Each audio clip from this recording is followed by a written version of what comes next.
Hello, everybody. This is Stu Smith with the Tactical Fitness Report, and I have a new face to our Tactical Fitness Report today. Is Pat Bonus out of Connecticut, and he's also a Heroes of Tomorrow trainer. So if you go on to the StuSmith.com page, look at the very top, you'll see in red letters free workouts.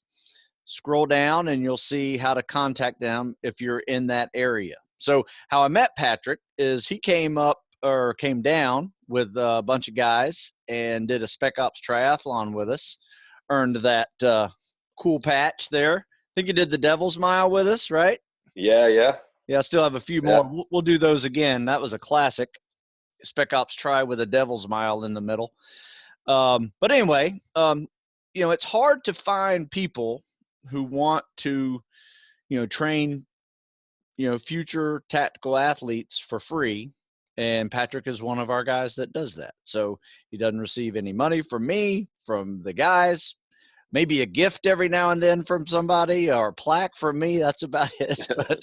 But it's not because of the money. We do it because, one, we love to train, and we would be training anyways, by ourselves. It gives us an opportunity to, work harder for ourselves, but also show some people, through our experiences, what, proper training is all about. So that is Patrick right there. So he has come up with a neat way of explaining everything that we talk about. We talk about overload principle. We talk about trying to get off of plateaus if you're stuck on a plateau, whether it's running or stuck at 10 pull-ups or, swimming, whatever physical ability that you are testing. Sometimes you get on these plateaus and how to get off of them. And he's actually mixed in some really neat math and science with the process. And without going too much into it, I'm going to let you explain what you told me yesterday, because I really like it. I wanted to have you on almost immediately after you told me about it, because I think it will resonate with our group. Okay, yeah. It's called the sigmoid function. Sigmoid function. Yeah, and it's not a new concept, but it's not. I guess I've looked at it. I told you I spoke with my friend who's a PhD from Caltech, who jumped off in crazy, mathematics and science, but I haven't really seen it directed towards training as much, or weight loss or weight gain, or getting off those plateaus, when you've been training, or you get up to that point where you're going for a PST, and you start hammering for the PST, and then maybe a PST gets delayed. Maybe a waiver needs to come, right? So then do you keep going on that? And so, I'll draw a picture just to give you an idea, because the sigmoid function, when you look at it, it always starts off with kind of slow progress, slow gains. And then it rapidly increases, and you get that really nice, increase, and gains are coming. And then all of a sudden those gains slow. And so, when you start a new program or anything, there's always going to be those transitions of soreness and getting into the routine. And then if you push through that and, you understand that's part of it. I mean, you and I have trained for so long that we understand that new programs are going to kick up that soreness, or, right. The times, standing on the edge of the pool when it's cold in the morning, and then you go through a period of feeling really good. And then, you get back almost to that point of standing on the edge of the pool. Like, I've been doing this for so long, or, my shoulders are sore from too much swimming. So here, I'll draw a quick picture here, just to give an idea. And I don't need to put necessarily anything other than kind of the way the curve goes. And I think what it will do is it'll start to highlight exactly. Okay, hey, real quick, where in mathematics is this mostly used? Well, it's often used for the most part in population growth. Okay, so more like an economics type of thing, but population, statistics. Yeah, and they'll use it in, really, it's deemed a logistics function. So, anywhere where you're going from a negative number to a positive number, or 0 to 1, is often what they use. And so it the numbers and things like that can vary again, but this is essentially what the sigmoid curve looks like. Can you see that? That's very good. Nice All right. drawing. It's an So, S curve, basically. Exactly. So what I'll do is I'll draw a circle at the bottom and a circle at the top. And the circle at the bottom and the circle at the top can often appear similar to slow gains, slow progress. And then again, up at the top, there's that slow gain, that slow progress. But in the middle, you see a real right in here, you see that real rapid incline. And, based on where you started, so if you're overweight, let's say, you're basically at a negative number, right? Cause you're well overweight. Right. Right. And so you basically can get to 0, but you really want to get below, say, an average weight. If you're 40 pounds overweight, you don't really want to just drop 40 pounds. You're probably going to want to drop a little bit more. Right. Right. Yeah. So, you don't want to be at that minimum standard for height weights. Right? Exactly. Just because 220 allows you into the military doesn't mean you need to be at 220. If you're at 260, right? Exactly. A little bit lower. Yeah. Good point.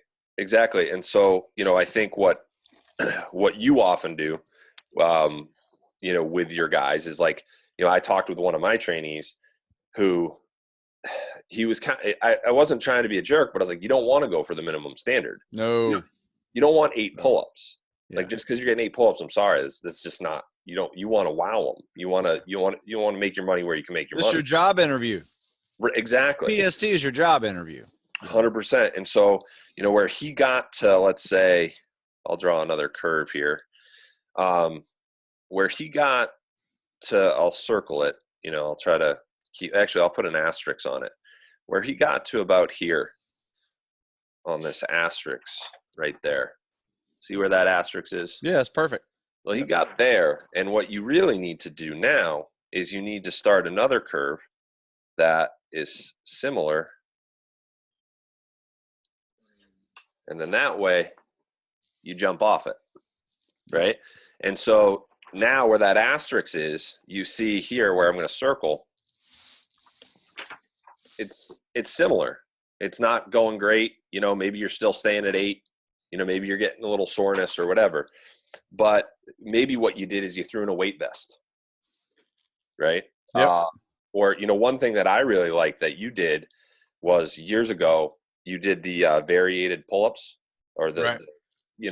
And I was forging, hammering with a 5-pound sledge and doing a lot of pull-ups with the guys. And I got a little tendonitis. So I thought, you know what, I know, all right, I've hit a wall here, I'm icing and I'm, rolling it out. Well, what did I do? I just threw in, those 4 different variations of pull-ups. Right. Different grips. Yeah. Yeah. Yeah. And I stayed doing 100 pull-ups with that variation and it went away.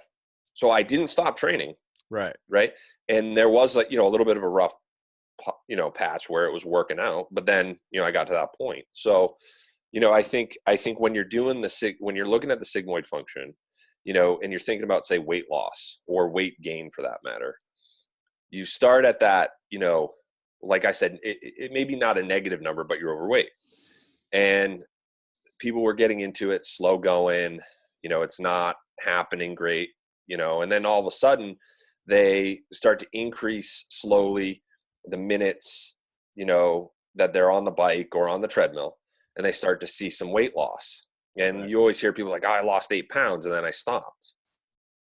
Because what they don't know is that you got to kind of go back to the beginning. Well, what weight were you when you started? Right. So your basal metabolic rate was higher there.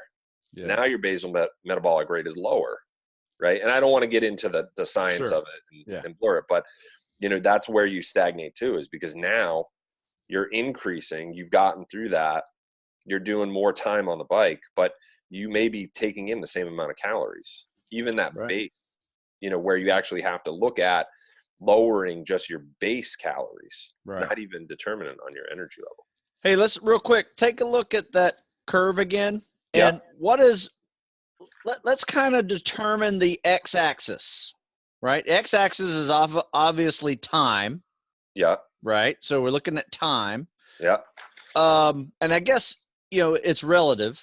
It depends on what you are doing and when you feel like you hit this plateau. Obviously, it won't be the same for everybody. This is obviously weeks versus days, right? So you got to Right. put some time into this training. Yep. One thing I got to tell you, I get some really crazy emails sometimes. And like a guy started my 12-week program, 12 weeks to buds, 12-week program. And, sends me an email and says, I'm not doing so well. I'm not sure what's wrong. And then I said, well, what week are you on? He goes, well, I just finished week 1. Right. And Right. all my scores are worse. Right. I said, well, you're just in that overload principle right now. And you're just probably a little bit sore, battling all these things. So it's, things like that happen often, but at the same time, if you're only a week into a program, you're not even into a program yet. You, Right. you know what I mean? You got to put 3, 4, 5 weeks, and then you see, okay, now your body's starting to make those adjustments and it starts going up the curve. That's really kind of the reason why I make most of my workouts between 8 and 12 weeks long, Yep. because I find 12 weeks to be really good, because here's why. Usually by 8 or 9, you hit that peak and you're kind of burning out Yep. almost, right? So what I tend to do when I make a 12-week plan is I'll make weeks 9, 10, 11 kind of taper down on the intensity side a little bit. And then we test after a couple of weeks of moderate activity, and then they see their scores shoot up. So it's Yeah. just a little active recovery thrown in there. So I tend to make more of a sine curve, with my things more than the S curve, but it really is the same thing. It just goes up, and then sometimes you plateau at week 5. Yeah. Well, if you find that you're plateauing, either keep going with the program, or if you're feeling like you're really burnt out, drop it down a notch, right? Just for a week. Give yourself Yep. some recovery, and then you'll see that you might be on that plateau. There's so many different things I think you can do to kind of get off a plateau. One, you've already mentioned it, change it up a notch. Do you put on a weight vest with the calisthenics? Do you, add more volume? Do you add less volume? Um, you can add some speed to it. Sure. Maybe some eccentric type speed work, when you're really kind of sprinting on the ups, or definitely, depending on what exercise you're doing, sprint on the exertion phase, and then bring it down real slow on the concentric phase. Let's see, that's just with more strength stuff and muscle endurance. With Yeah. Well, running, you could do the same thing. Maybe add some resistance running, change it up, or maybe interval work where you're doing, interval like you work. said, speed work, doing mile intervals, but doing 6 of them rather than running a straight 6. Oh, absolutely. That I think that is more beneficial to getting off a plateau than trying to run just a long, slow distance run. Yeah, well, and it's interesting that you said that sine curve, because when I initially thought of it, that tapering like swimmers do, or when I had my PJ guy who's a beast, he was going for his PST, and push-ups were his problem. You look at this kid who's just so big. Well, it was a simple fix of just putting his elbows a little closer to his body. They're way out, so they're putting too much stress on his shoulders. Right. But what we did is we did a similar program. I think you have it, 200 push-ups a day for 10 days or whatever. But there's a key element to that too, is that you taper. Yeah. You have Oh, a it's a 3-day 3-day recovery. Yeah. a 3-day recovery. So that's, essentially that's kind of going back to, whether it's going down or you kind of start on that dip before you're going up again. Right. You're basically going from, 200 push-ups, 300 push-ups, 100, 200 pull-ups, whatever it may be a day, to nothing. Yeah. And that's a hard thing, as you kind of agitated, itchy, I'm feeling unproductive. But that taper is hugely important. And so that circled on the sigmoid curve too could be whether you're going down, that's Right. that's an intentional decline. Yeah, absolutely. So Absolutely. when they talk about it in business and things like that, they basically want to say you don't want to get on that decline because then it's going to be hard, but that's a business level. Right. Whereas if you are really programming in that taper, that recovery period of, whatever it may be, cold soaks, rollers, buffers, right? Yeah. Car buffers. Yeah. I love it. So, it's definitely one of those things that, where you're, like you talked about periodization. I think it's important too. You talked about 8 or 12 week programs where, if I plan a 6-week program for someone, I know they're going to get another 6-week program. So it's really a 12-week program. They're just Absolutely. Yeah, they're just getting it in blocks of 6, which is fine. But that 6 is a perfect time because it allows you as a trainer and as the student to kind of assess what you need next, right? Because there may be a section right there at week 6 where I'm like, all right, I can handle a lot more than this volume. So you bump it up a notch. Or, you're starting to see your scores drop. So now let's do a little taper here and then bump it up a notch, and reassess. Yeah. Yeah. And this, it's nothing that I've done, but I get text messages after the PSTs from these kids, which is the coolest thing ever, as you know, like, and I'm just waiting to hear I crushed it. That's what I always want to hear, and I get this text message, from different guys. I was the only one out of 6 that passed, you know what I mean?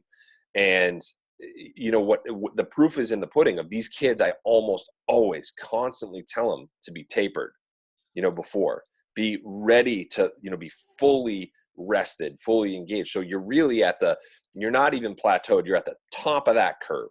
Yep. And then what you're basically going to do is your next even mini kind of curve up is your PST, like you said, your job interview, and you go hammer it. And that's, the kids often too, they're like, oh, I want to go for a swim. I want to go for a run now because my PST wasn't that much.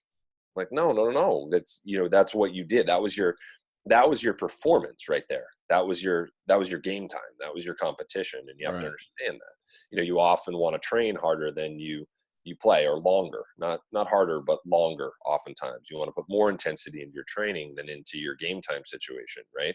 And so I always look at that and say, you really just hit that curve at its peak. Yeah. I love it.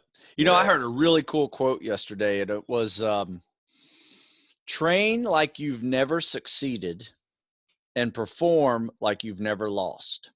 That's awesome. I love it. I love it. It's that, but it's also that when you're, it's within this curve too. And when you're training, it's interesting that you say that because it is so much a mindset. Yeah. Right. When you're young, it's like, and I fell victim to it as well, Stu. I was 240 pounds. I thought bigger was better. Yeah. And then I got on the bike. And when I got on the bike literally was breaking. The bike was breaking. My hips were hurting, all this sort of stuff. And had I quit on it, I drove the guy at the bike shop nuts. But if I had quit in all those breakdowns and all those, things, then I would have never dropped the weight that I wanted to drop.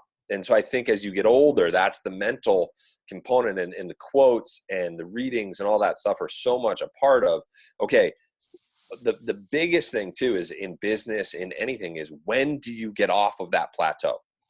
When do you like put on a parachute and jump? Or if you go too far and don't put the parachute on, you're just going to fall off the cliff with no support, with no, nothing good about it. Right. Or where do you get the ladder to go even higher? And I think that's a very, seasoned athlete, someone who's trained, anyone who has the level of, injuries. I know you've sustained some injuries, right? Yep. And you start to learn that your body will heal, that you don't just throw in the towel, and you work around them. Like I sprained my ankle Wednesday, did an aggressive, ice warm therapy for a couple of days, was able to start swimming without kicking on Friday, but I still did upper body, I mean, I just limped around the gym a little bit and didn't run that day. I was able to ride the bike, so, it is what it is. I mean, you just work around it, when you don't stop training, like you said, right. Yeah. Yeah. like So that. whether you're on that plateau or whether you're, like an injury has created that plateau or that, what it's exactly like you said, that you have to have that human barometer of what do I do now? Where do I go next? Yeah. Like, and after your years of training and things like that, you still have to go. And, for you, it's a personal thing, but when you were in the teams, there are times where you had to go. Like, Yeah. Broken or not. Yeah. Well, it's yeah, the same way with sports. I would sprain my ankle on a Wednesday at practice and I'd be playing Friday nights, yeah. and I'd tape it and go. And, you just learn to play with pain. That's why I think, athletics is a great, pre-training for any of these tactical professions. One, you learn how to be a team player. Two, you learn how to play with pain, and it's all mission oriented. These workouts and games, it's you're moving a ball down the field, and you have a leader and you have followers and you come together as a team to make it happen. I mean, that's exactly what the military is. Yeah. So yeah, I mean, I know I kind of digressed for a second there, but um, I'm a big fan of learning from some of these things that people don't even know that they are training for their future, by doing some of these things. And like some of the things that you do with the school where you teach, some of your outdoor stuff. I mean, that's invaluable skills. Well, But yeah, I mean, we quite literally, I'm planning my trip out west, and we literally go on an upward curve, a yeah, very steep upward curve. yeah, And they have to learn that it's going to start off rough. Adjusting and acclimatizing to altitude is a rough go for some people, yeah. and you can be the fittest athlete at sea level, and then you get to 10,000, 12,000, 14,000 feet, and you could be vomiting, your head's hurting, and you have to learn to deal with it. But also too, it's really interesting because, when you're talking about the sigmoid function, for me, it shows like, wow, if that guy who was in week one, who was like, I'm not doing so hot, and he looks at the sigmoid curve, okay, yeah, that's the period of no gains. That's the period of like real slow progress. And when I take the kids up to 12.5 on the acclimatization day, they're like, wow, we're, up pretty high. We're at this bulkhead. We have lunch and we come down. And almost every year the kids are, we could make it to the top. I'm like, all right, slow down there. And so we go back down to camp and, we go in town, we get some food. The next day when we go for the summit, we get to 12.5, 13, where the bulkhead is there. Wow, we got here really fast. And they feel really good. The push to 14,440, which is the summit, is a slog, is Yeah. hard. So they basically get back to that point of like, wow, we're back on that struggle plateau. Right. That's a really good analogy there, because Well, that is the curve it, personified. yeah, and Yeah. and they really, really learn how that the struggle, yes, altitude is making you struggle, but so much of the struggle is within. Like what is willing you to take more steps up, and that's one of the reasons why I love nature. I mean, I surfed in a hurricane one time, and I didn't surf. Like, I didn't ride a wave. Yeah. I saw a harbor seal and I had a great time, but I got my butt kicked for an hour and a half. Yeah. And I Sometimes just just, getting out there in a hurricane is hard enough. well, yeah, Yeah. Yeah. and not knowing the beach that well, not knowing that it was a closeout and, and things like that. Um, but what it really was is I walked away from the ocean smiling, that, wow, like, you have no emotion, you have no feeling. And I just really was at the bottom of that curve. Yeah. I was so at the bottom of that curve so many times, just getting in that spin cycle. And I walked away, again, going off and trying to make sure that, if you look at nature with that, whenever you're adjusting, your first night out, you usually don't sleep well. It's new sounds, it's new things. And then all of a sudden you get comfortable. And then you get back to that curve again, and you want your mattress, you Yeah. want, Yeah. you Yeah. want, you want your hot water. And Right. so, I think that I really, to draw parallels all the way across the board. And the reason why I want to talk to you about it is that I think it's awesome that you mentioned that guy who was not doing well at week one. because I think that really shows where people need to look at this curve. Well, I mean, I will say this: when people do my 12-week program, I usually have a PST on day 1, and the next one's on week 4.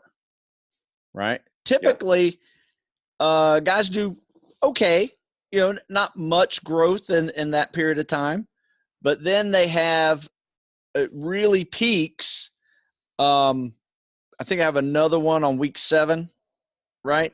But then their scores are usually worse, right? Because they've just burned out. I've burned them out pretty hard for the next 3 or 4 weeks. Then they test, after a couple of week taper, and they're so much better, right? After they finish the whole 12 weeks and they come around again to week 1 and test again, they're at their best, right? So it really is it starts off, like you do, gets here, right? But I know I need to get them off of there. Yeah. So I drop them a notch, and then they boom up to here, and then we come back down and test even better. So yeah, and in the way that's like we said, that tapering, that intentional decrease. Business wouldn't want to do that. Business wouldn't want to take a loss for a period of time, right? So they got to expedite, and they have to have a better barometer of when to jump off. They want to basically get to their peak, and then have the shortest period of time. But when I was training hockey players specifically, and I was so fortunate that some of those guys left. It had nothing to do with me. The training that I was doing a lot of things called knee fallouts. I was doing a lot of internal, external rotation. So the weak points in hockey players are hips and shoulders, and doing a lot of that. And the biggest thing is some of those guys jumped off to really great hockey careers, and that's awesome. But the best thing is in their senior season, where that was their job interview to colleges and things like that. There were no shoulder or hip injuries.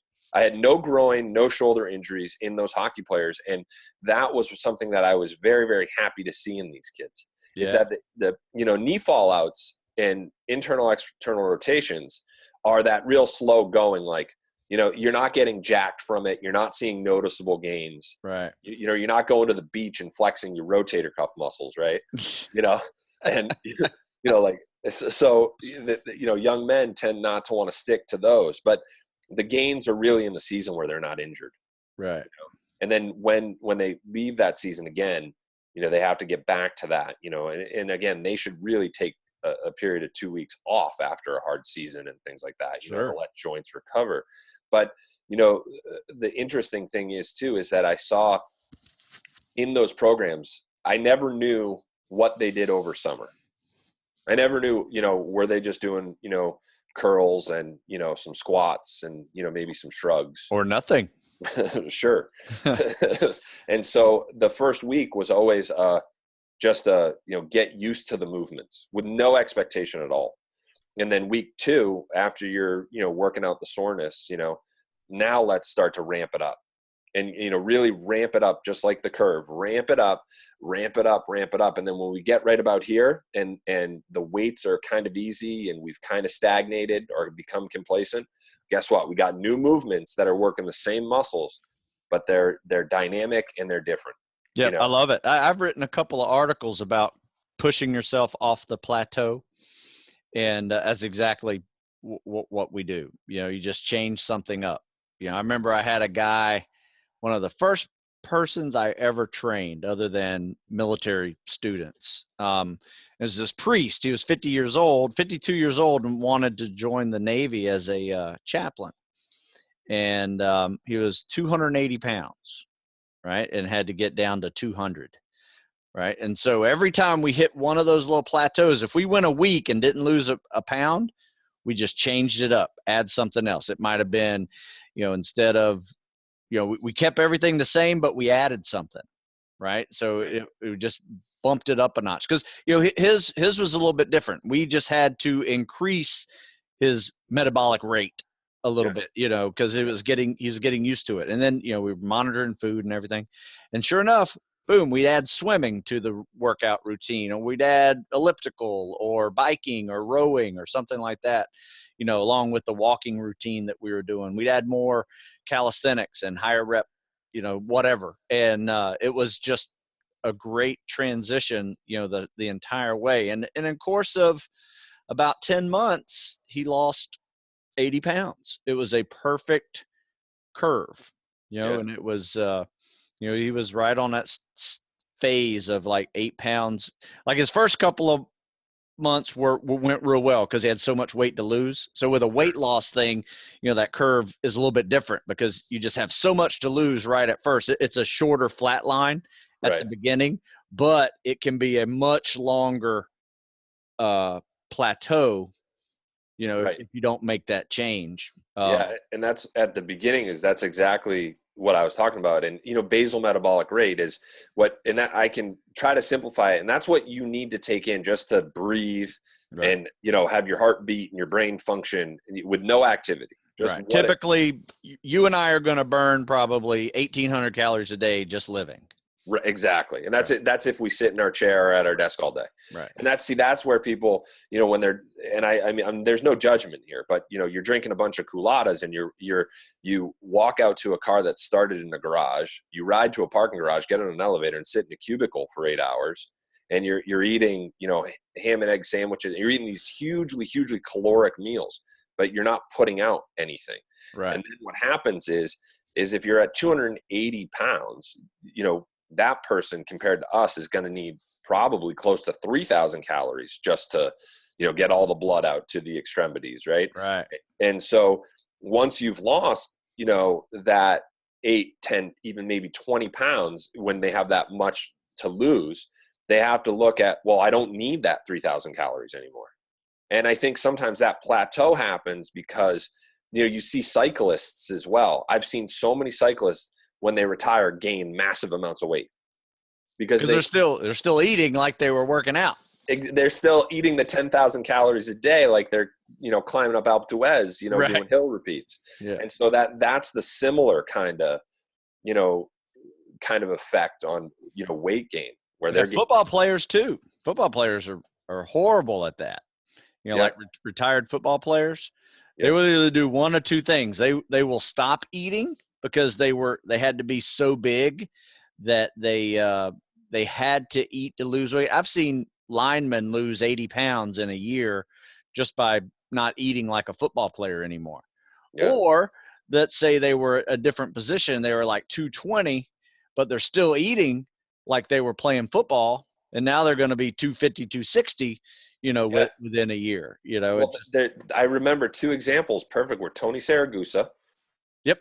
He dropped a ton of weight. And then Jerome Bettis, when he retired right away, the bus, he gained a lot of weight because when he was playing, that was his kind of, I'll run through the line. I'll run through the guys. And so, and those are two perfect examples of, basically going in that kind of the direction of, how are we going to maintain this, or how are we going to, get started? And, for so many people, there's a level of, the mental state of, I don't ever want to be small, so that initial, in the curve, that initial start is like, I don't want to be scrawny. I don't want to be skinny, and so, or for someone else, I don't want to gain too much mass. I hear swimmers all the time. I don't want to get stiff. I don't want to do too much dry land, and so, that's another thing with swimming that I've found is that, you see people come into the pool and they'll swim their laps, they'll get into that routine of, well, I'm not losing weight. I'm swimming, 30 laps. I'm swimming a 1,500 every day. Yeah. What they're not doing is they're not throwing in 50 sprints. They're not throwing in 100 sprints because they're not increasing their heart rate. They're not increasing that fat burn. They get into a nice, easy, and hey, I give them all the credit in the world. Hey, they're moving. And they're staying healthy. They just may not be achieving some of the goals that they're trying to do. And that's what I mean. They're not losing the weight because they're not incorporating that, that increased rate. They're staying down at the bottom of that curve. Right. And so again, yeah. And or they were former competitive swimmers who used to swim 10,000 meters a day and eat 10,000 calories a day, and now they're still eating like that. And they're still gaining weight while they're working out, but they're swimming considerably less. 100%. But anyway, so yeah, I agree. I mean, I really like this way of kind of putting it on paper for people to kind of see, where they are in their training, and obviously just to kind of logically understand, your first few weeks of a training program, should be exciting. They should be exciting for you. You're doing stuff new. You're going to be sore, but don't expect results overnight. That's Right. where patience comes in. We Yeah. talk about patience all the time, where you got to be patient with the program. Give it 3 or 4 weeks, and then you're going to start seeing things rise in the right direction for you. I mean, every now and then, if you've kind of come into it at a moderate fitness level, maybe maintain some basics, you can come in and start seeing results a lot quicker compared to someone who maybe just be starting and now has to get over the soreness process for a couple of weeks and then start growing. Yep. So, Yep. Yeah. And I've seen that with guys that, like I said, the guy who had the push-up issue just move his elbows in versus a guy who did not really have a life of fitness, and so he was just getting used to exercising every day. And that was a real, his lower part of the curve was much longer. Yeah. Whereas, the other guys, he started that increase very, very quickly. Yeah. And he was the guy who was quit swimming, was like, I don't want to be this skinny ripped kid anymore. So he put on some mass, but we shed that real quick. And we said, when you're going to go PJ, they're going to want you lean and mean, and they're going to want you functional, and they're going to want you to be able to be in these different, these realms. But again, it jumped out at me as this, for anyone who's mathematical, anyone who's logical, some people really like, they like daily journals. They like the stats. They like the data. Well, you know what? I'd be very interested to see if anyone is doing a sigmoid curve based on time, and then if you add this here, and this could be anything. So put in time versus growth. So here, I don't know if you can see that. Yeah, we can see it. Yeah. So you put in time and then growth, and whatever growth is. Growth, could be faster runs, could be more reps, could exactly. be weight loss, opposite of growth, but yeah. Right, but it's still that's your growth. That's your desired goal of, that it isn't the literal term. Yeah. Or you could flip it upside down for weight loss. There you go. Started at a weight, right? Put it at 240, right? Yeah. So 0 to 240. So that's pounds. Yeah. Right. So like 240 at the top, and then just bring it down, to your zero, whatever your zero is. Yeah. Well, that's like a position time graph where, in physics where you're doing position versus time, but it's the same thing. But you're essentially starting point, and basically your weight is going to decline. Right. So it's basically going to just look something like that. Oh yeah. Or actually, yeah. What I was meaning was this. Sorry to contradict you. What I'm talking about is make it look like this. So it's like an inverse curve. So here you're at 240, and your goal down here is 200. Right. So it looks more like that. Right. Yes, exactly. Yeah. And that's actually how a position time graph. Yeah. That's exactly what a position time graph. I was not a contradiction, more as I was trying to stay with the sigmoid curve, whereas, that when you come down that way, I always look at that as a position time graph of where you're starting. There you go. And where you're finishing. Got it. But again, it's so logical too, that you can hash out those things, and where they put in the data, depending on if they want to gain, if they want to lose, if they want to set a certain, specific goal, you have it right there, and it's awesome. And they can also go back to it in terms of, they're doing it week by week, and they can really look at, okay, well here, I was really, Thursday, Wednesday, Thursday, Friday, I was jamming.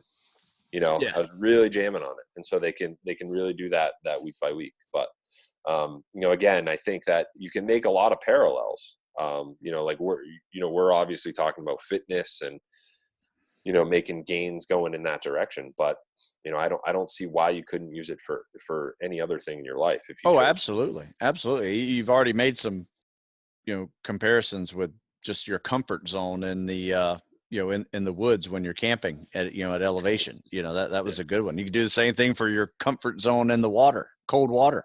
Yeah. You know, Yeah. Yeah. Yeah. eventually it just becomes, all right, this sucks. Yeah. Um, and, but anyway, so in closing, I like to say thanks, for introducing this idea, not only in you know for our guys that really like to involve science with their training, but also just making sure that people just understand it's a process of growth, requires some patience with the program, and then you're going to see big results pretty quickly, and then expect a somewhat of a tapering a little bit. You're going to plateau a little, but Yeah. then you do one of two things. You change the program up somehow to get yourself back up on a upward swing, or you do a little down slope for a week or two to recover because you're burnt out, and then you get back up on that upward swing again. Yeah. Yeah. You know, and thanks for, you know, taking the time this morning. I know you're super busy with all that you do. And, Oh man, that's um, cool. This is great. yeah. When you called me yesterday and told me about it, I'm like, yeah, let's do that. That's awesome. Right. So, Well, hey, I'm gonna probably go jump in the water for a little bit, and okay. because you know you get your 6 a.m. workout in, I'll Yeah. get my mid morning workout in. Hey, But nothing wrong with that. Get it done when you can get it done. all right, man. Well, I appreciate all your time, and have a great rest of your day. All right, man. Hey, thank you very much, Pat. And like I said, if you guys are in the Connecticut area, check out the stewsmith.com website, free workouts link, and you'll find Patrick's contact information, and might be able to join him on some workouts when he does them throughout the week and on the weekends. All So, right. Thanks, Stu. all right, man. Thank you.